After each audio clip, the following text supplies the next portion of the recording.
alam nyo na nga guys, kung nag-video ako dati, nung ano pa yun ba? March 30 o April 30. Ngayon, magbablog ako. Dapat may upuan ako dito kasi pag umupo ako ng ganyan, parang ulo ko lang yung kita eh. Diba sa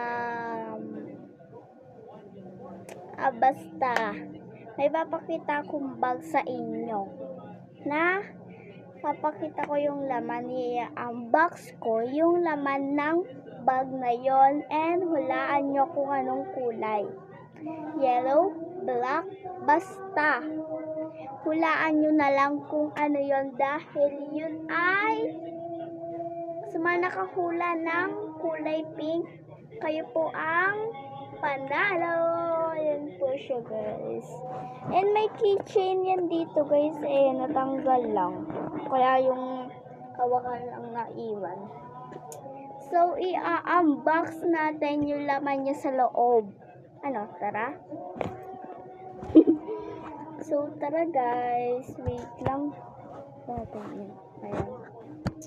So, first guys, unahin muna natin buksan siya. Actually, pipindutin mo lang yon, and bubuksan na siya nun. And tatas mo, actually, pwede mong paglaruan to eh. Pag naboboring ako, ginagawa ko yun. So, i-unbox na natin, guys. Wait lang, guys, ha. Ayusin ko lang yung laman nito. So, guys, nais ko na nga po pala yung laman ng bag na to. And isa-isayin natin yung laman. Yeah. Okay. Nagbablog ako! So, una guys, ang unang-una guys, syempre, ginagamit ng mga matatanda is lipstick. Pwede sa akin to guys. Ayan na. Lipstick siya. No.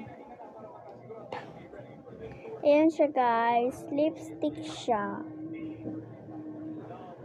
Ayan. And basahin nyo na lang dahil ipapakita ko yung sa baba niya kung anong shade ba to. Wait lang, para mas maganda kung may ilaw. Hindi makita.